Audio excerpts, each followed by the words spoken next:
I want to share a story with you today about why it is never too late to manifest a man. So today I was having a conversation with a client and she told me, I don't know if I'll ever have a relationship again.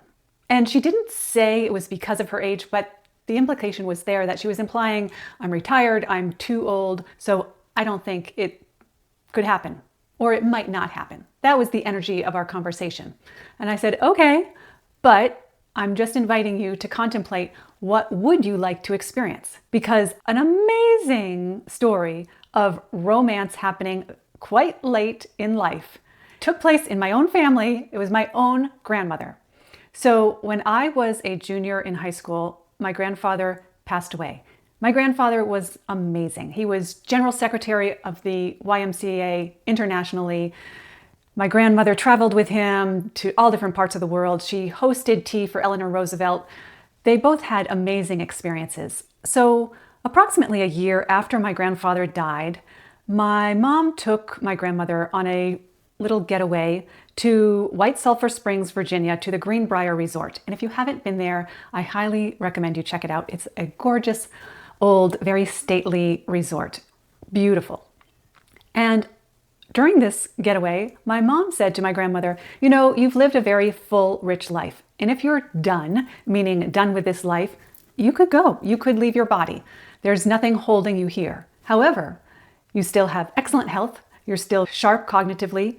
And there's no reason why you couldn't manifest a man. Bring him into your life. Now, for my grandmother, having a man around was very important. She was of that era where she was more comfortable having a man in her life. She lived in an apartment in a retirement community where every evening everybody went to the dining hall, and it was a big deal for her to go from going with my grandfather to dinner every evening in the dining hall to going by herself. It was really uncomfortable for her. So that is one of the reasons why she wanted a man in her life.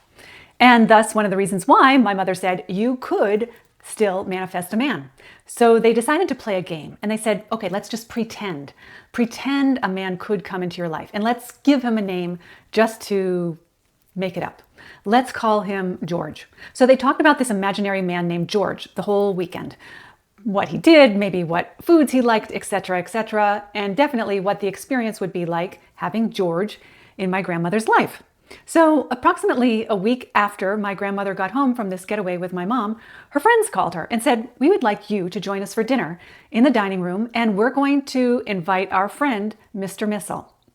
So my grandmother goes to dinner that evening, and as you've probably already guessed, Mr. Missile's name is George. So when Mr. George Missile said casually at the table that evening, oh, my grandchildren just sent me this big box of citrus. My grandmother said in her southern accent, I just love citrus. So he gave her some citrus, and the rest is history. My grandmother married Mr. George Missile when she was 80 years old, and they had a very happy marriage. She died almost 15 years later. So it is never too late to manifest an amazing man and bring him into your life for an epic story, your love story. So I want you to think about this and listen to your heart and ask, what does my heart truly desire? And whatever your heart tells you, please heed that. It is possible for you.